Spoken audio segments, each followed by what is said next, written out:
Come in. So simply yesterday we have discussed, कल हम लोगों ने डिस्कस किया हुआ था that good morning, when he was thinking about all this, जब वो ये सब सोच रहा था, at the same time he heard that his name was called. उसने सुना उसका नाम बुलाया गया, and actually it was his own turn to recite. क्या रिसाइट करने का टर्न था? Rules of participle.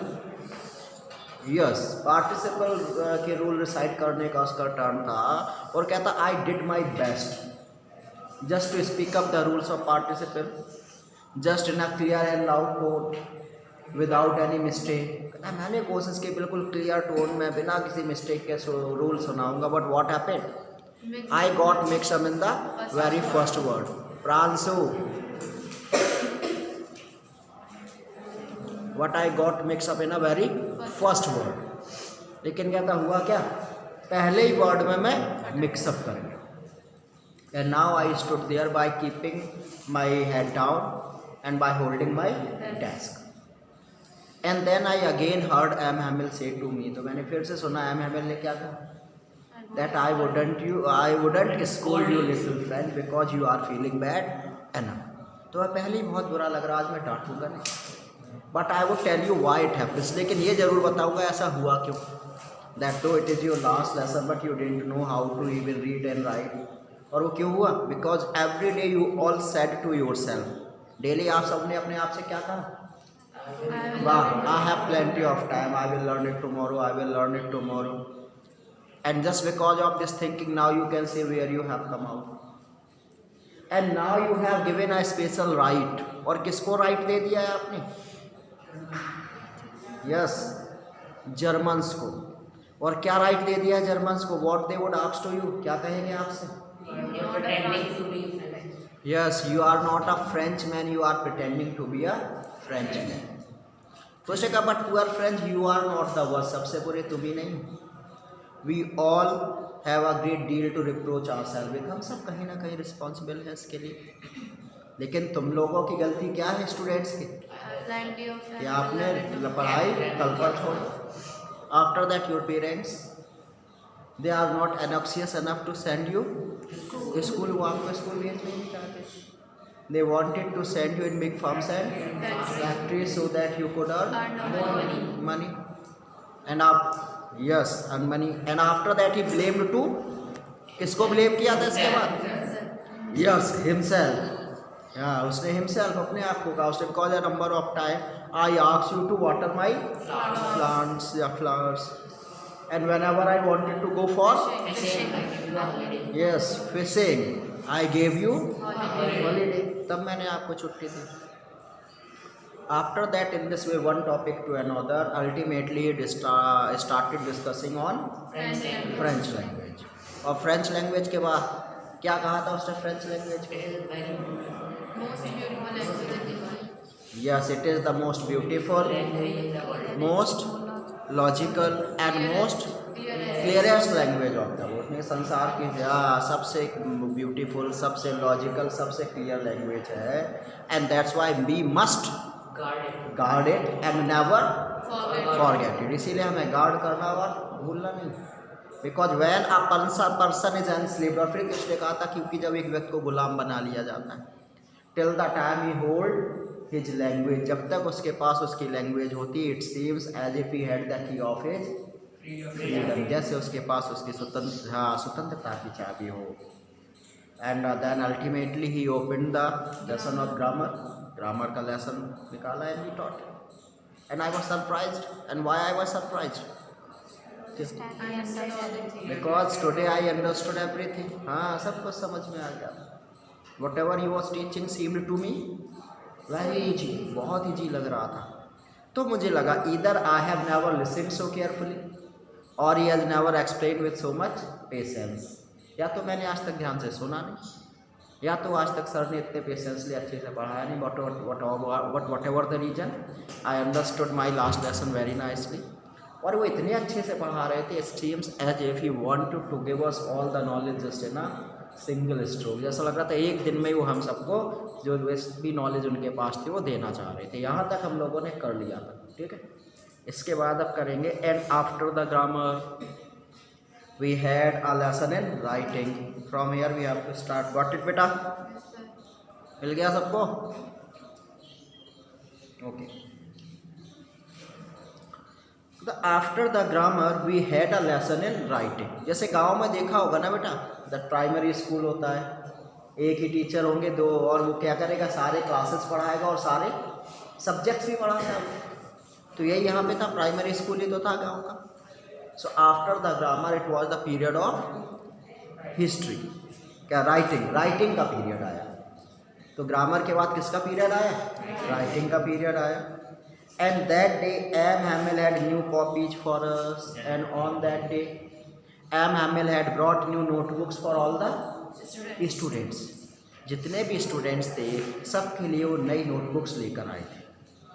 और नई नोटबुक्स में क्या लिखा हुआ था? Written in beautiful round hand, France Alsace, France Alsace. And on the cover of all the notebooks he has written in beautiful round hand. What do you mean by beautiful round hand? क्या होता beautiful round hand? करली नहीं, cursive. Cursive में क्या होता? Going round and round and round, यही तो चलता रहता पेन में, है ना। तो सुंदर से कर्सिव राइटिंग में क्या लिखा हुआ था? फ्रांस एल्सेस ये लिखा हुआ था। They looked like little flags floating everywhere in the school room. And when the notebooks has been distributed, जब नोटबुक्स डिस्ट्रीब्यूट की गई तो क्या लग रहा था? As if the little flags of France were floating. जैसे मान लो नोटबुक बांटी गई, किधर जा रही, किधर जा रही, किधर जा रही, तो ऐसा लग रहा था जैसे फ्रांस के छोटे छोटे जो फ्लैग हो वो फ्लोट कर रहे हो, पूरे रूम में तैर रहे हो। और hung at the desk from the rod, या मान लो किसी ने बुक अपनी ऐसे रख ली, ऐसे, है ना, तो लग रहा है ऐसे रॉड से कोई फ्लैग डेस्क पर लगा, इस प्रकार से वहाँ पे लग रहा था। वो कहता है you ought to have seen how everyone set to work and how quiet it was. कहता है you ought to be there, आपको वहाँ होना चाहिए था, so that you could see that how silent everyone was and how seriously everyone was doing their work. सब कितने शांत थे, सब कितने सीरियसली अपना काम कर रहे थे, ये देखने के लिए आपको वहाँ होना चाहिए था। The only sound was the scratching of the pens over the paper. So in the entire classroom only one sound could be heard. केवल एक आवाज़ सुनाई दे रही थी, और वो क्या थी? Scratching of pens over the paper. जब पेन चलाते ना तो उसकी आवाज़ आती ना, कोई पेन चलाने की केवल आवाज़ सुनाई दे रही थी। Apart from there was not even a single noise, एक भी आवाज़ नहीं आ रही थी वहाँ पर। Once some beetles flew in, और तभी क्या हुआ? कुछ बीटल्स थे वो उड़ते हुए अंदर आए। But nobody paid any attention to them, not even the littlest one who worked right on tracing their fishhooks, as if that was French too. So when the students was busy in writing, जब सब अपने काम में busy थे तभी क्या हुआ? Who came inside? Beatles. जैसे अभी आ जाए तो सबका ध्यान उधर जाएगा, हाँ बीटल अंदर आए। लेकिन उस दिन क्या हुआ? No one paid any attention, किसी ने भी उन बीटल्स पर ध्यान नहीं दिया। जैसे आप लोग बड़े हैं, आप अपने फीलिंग्स पर कंट्रोल कर सकते, लेकिन छोटे छोटे बच्चे वो कहो कोई हंसने लगे, कोई डर जाए। लेकिन उस दिन क्या था वहाँ पर उस क्लास में, इवन द लिटलेस्ट वंस, जो सबसे छोटे बच्चे बैठे थे ना, they even didn't paid any attention to the beetles, उन्होंने तक बीटल्स पे बिल्कुल भी ध्यान नहीं दिया। और वो छोटे छोटे बच्चे क्या कर रहे थे? They were simply tracing the fish. Trace का मतलब क्या होता है? जैसे बच्चों का नहीं आधा फिगर बना होता है, केवल पेंसिल से ट्रेस कर देते हैं, है ना, डॉट डॉट बना होता है, तो वो पेंसिल से फिश हुक, मछली पकड़ने का जो हुक था उसको ट्रेस कर रहे थे। लेकिन इतने ध्यान से ट्रेस कर रहे थे, ऐसा लग नहीं रहा था कि वो फिश हुक ट्रेस कर रहे हो। इतने सिंसियरली, इतने सीरियसली कर रहे थे, ऐसा लग रहा था जैसे कि वो कौन सी लैंग्वेज हो? फ्रेंच लैंग्वेज, और वो चाह रहे हो कि आज मैं सीख लूँ। इतने ध्यान से उस फिश हुक को ट्रेस कर रहे थे वो बच्चे। और तभी क्या हुआ? On the roof the pigeons cooed very low, and I thought to myself will they make them sing in German even the pigeons. और तभी कहता मैंने तभी छत पर क्या सुना, I heard the cooing sound of pigeon, कबूतर की गुटर गूस मुझे सुनाई दी छत पर। वो फिर मैंने सोचा will they ask them also to sing in German, क्या इन कबूतर से भी कहेंगे कि अब आपकी जो गुटर गू हो वो जर्मन में हो, मतलब क्या कहना चाहता है। जैसे पिजन के लिए नेचुरल क्या है, कू करना, चाहे मार डालो काट डालो उसकी कू क्या चेंज हो जाएगी। ऐसे या एल्सेस और लोरेन के लिए नेचुरल क्या है, फ्रेंच लैंग्वेज, केवल एक ऑर्डर देके।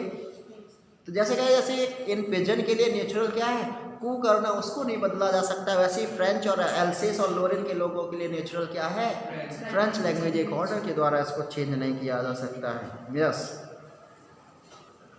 कहता whenever I looked up from my writing I saw M Hamel sitting motionless in a chair engaging first one thing then at another. तो कहता whenever I looked up from my writing, so I was busy there, I was writing, and whenever I looked up from my writing, और जब भी मैं लिखते लिखते ऊपर देखता था ना, आई ऑलवेज सॉ, मैंने हमेशा क्या देखा, that M Hamel was sitting over there motionless, कि एम हैमिल कैसे बैठे हुए थे, मोशनलेस, बिना हिले डुले चुपचाप बैठे हुए थे। और क्या कर रहे थे, गेजिंग द थिंग्स, स्टेयरिंग, घूर रहे थे, पहले एक चीज़ को फिर दूसरी फिर तीसरी, एक एक करके जितना सामान था सबको घूर रहे थे। और घूर क्यों रहे थे, as if he wanted to fix in his mind just how everything looked in that little school room. तो ऐसा लगता है he just wanted to fix the image of each and everything in his mind. इतने ध्यान से हर चीज़ को देख रहे थे जैसे उस चीज़ का इमेज अपने दिमाग में बना लेना चाह रहे, इतने ध्यान से, यस, इतने ध्यान से वो देख रहे थे। फिर वो कहता फैंसी, फैंसी मतलब इमेजिन, जस्ट कल्पना कीजिए, सोचिए। For 40 years he had been there in the same place. जैसे कहीं आप 1-2 साल ही रह लो तो वो कहाँ अपना जैसा लगने लगता है। तो suppose since last 40 years M Hamel was there in the same school same place. पिछले 40 सालों से एम हैमिल इसी स्कूल में था, with his garden outside the window. इस 40 सालों से वही गार्डन, जब आया था तब भी यही गार्डन था, अभी भी वही गार्डन है। एंड इस class in front of him, जब आया था तब भी यही क्लास थी, अभी भी वही क्लास है। Only the just bench desk and benches had been board smooth. केवल अंतर क्या आया, जब आया था तब ये बेंचेज और डेस्क थी, ये कैसी थी, न्यू एंड रफ, नई थी और सरफेस रफ थी। अब क्या हो गई है, बोर्न एंड स्मूथ, घिस गई है, पुरानी हो गई, स्मूथ चिकनी हो गई है बिल्कुल। बोर्न घिस जाती है उसको पूरा। The walnut trees in the garden were taller. जब आया था, जब वॉलनट का पेड़ छोटा था, अब बड़ा हो गया। And the hop vine that he had planted himself twined about the windows to the roof. और जब आया था, होप की उसने खुद बेल लगाई थी 40 साल पहले, जब छोटी थी। एक बेल होती है ऊपर जाती है ना, तो उसने कहा जो लगाई थी उसने जब छोटी थी, अब वो इतनी बड़ी हो गई कि ऊपर तक पहुंच गई। लेकिन है वही गार्डन, वही फर्नीचर, वही वॉलनट पेड़, वही होप की वाइन। तो वो कहता पिछले 40 सालों से सब कुछ वैसा का वैसा ही है। And how it must have broken his heart to leave it all. And now 40 सालों से जिनके बीच में वो रह रहा है, and suddenly he has to leave it all, और अचानक से 40 साल बाद उसे सब कुछ छोड़ के जाना है। So it must have broken his heart, इससे उसका दिल बिल्कुल टूट गया होगा। पुअर मैन, उसने कहा बेचारा।